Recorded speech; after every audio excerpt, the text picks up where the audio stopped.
الرحيم. السلام عليكم ورحمة الله وبركاته. ازيكم يا بنات، عاملين ايه؟ انا سمر من قناة بنوتة منيوية. النهاردة ان شاء الله هنعمل صينية باذنجان في الفرن. عندنا هنا المكونات. عندنا باذنجان على حسب رغبتك انتي عايزة، وعلى حسب كمان عدد افراد اسرتك.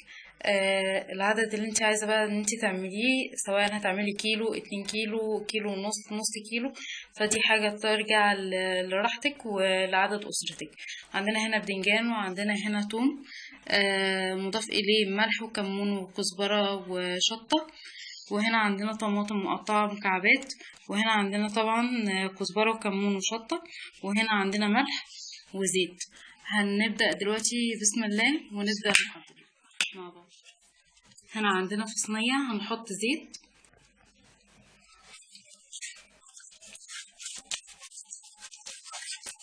طبعا الأكلة دي بتاخد زيت شوية، أخف من إنك تعمليها مسقعة على البوتاجاز من غير قلي الباذنجان. انت كده بتسوي كله أول عن آخر في الفرن. نص الباذنجان وتحطي له التوم كده، الخلطة اللي انت عاملاها بالثوم وملح وكزبرة وشطة وكمون. طبعا هنرص الكمية كلها في الصينية علشان الفيديو ما ياخدش وقت طويل. حبة من فوق ونغطيها بواحدة تانية فوقيها، واحدة من تحت واحدة من فوق. ممكن ان انت ترصي الصينية كلها كده، وبعد كده تحطي الثوم عليها عادي.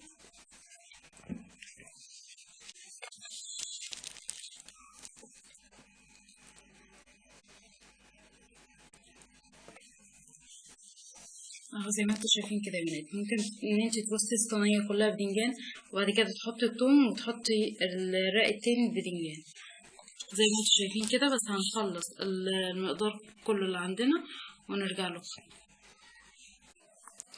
شوفوا يا بنات، بعد ما كملنا كده الصينيه كلها كده ورصينا البدنجان، طبعا رشينا عليه حبه ملح كده من فوق اذا ما كنتيش حاطه ملح للبدنجان. اما اذا كنتي حاطه له ملح قبل كده ونزل الميه بتاعته فما تضيفيش ملح كتير، ماشي.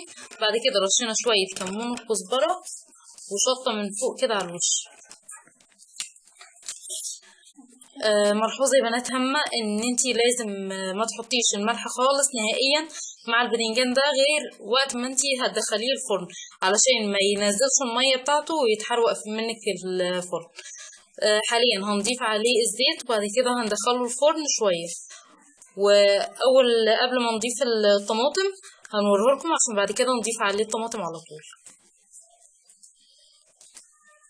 احنا بنحط يعني ايه حبه كده صغيرين خالص، خيط رفيع كده من الزيت بينزل على الباذنجان، عشان محدش يقول ان احنا ايه بالازازه كده فبتصب كتير.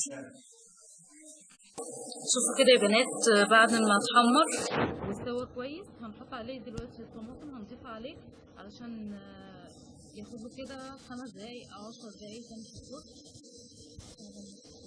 على الطماطم ما تستوي وتكون يكون كمان الباذنجان اتشرب من الطماطم واخد طعمه. بعد ما نخلص حط الطماطم او وضع الطماطم على الباذنجان هندخلها الفرن 5 دقايق او 10 دقايق تاني كده يا بنات. هنرجع تاني الصينيه الفرن، وريحه الكزبره مع الكمون والشطه ريحتهم تحفه خالص، وهو ريحه الاكله كلها على بعضها كده تحفه. انا مستنيه بس لما تطلع الصينيه من الفرن. ما استوى بتحفة وريحته فظيعة فظيعة فظيعة، منتظرة بفارغ الصبر ان ابدأ اكل.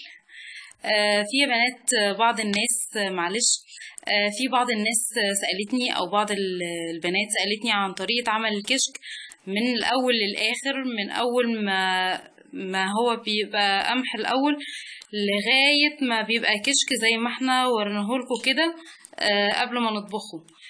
شوفوا يا بنات، الكشك ده احنا بنعمله حوالي اردب. ده بيكون خزين سنة كاملة. الاردب ده بيكون حوالي 170 ل 200 كيلو.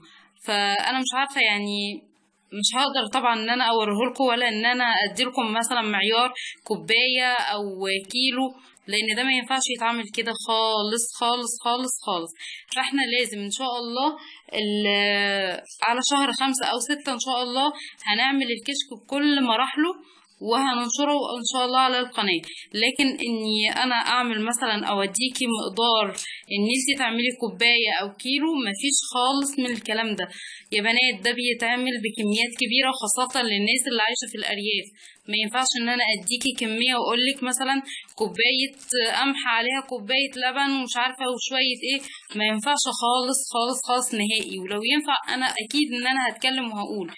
اما لو مثلا ان في ناس عايزة الكشك المطبوخ، ففي فيديو وفي كمان قائمة تشغيل. الناس اللي مش لاقية الفيديو ولا قائمة التشغيل تقدر ان هي تدخل على اسم القناة بتاعتنا اللي هي قناة بنوتة منيوية، وهتلاقي الفيديو وهتلاقي قائمة التشغيل وتقدر تشوفهم. لكن طريقة الكشك من الأول ما بيبقى قمح لغاية ما بيبقى كشك، دي مراحل مثلا بتاخد لها 15-20 يوم. فما ينفعش ان انا اختصرها لك او ان انا اقولها لك، دي لازم تشوفيها بنفسك. وان شاء الله هنعرضهم ان شاء الله في شهر 5 أو 6 بإذن الله، وهنوريه لكم بكل مراحله ان شاء الله بإذن الله. ده يا بنات طبعا الباذنجان، وانا مستنيه بفارغ الصبر ان انا اكل زي ما قلت لكم. بس انا حبيت ان انا انوه عن الملحوظه دي، لان السؤال ده اتسالته اكتر من مره وكان لازم ان انا اجاوب عليه. اذا عجبكم الفيديو ما تنسوش تعملوا لايك وشير وسبسكرايب، واتمنى لكم مشاهده ممتعه ان شاء الله.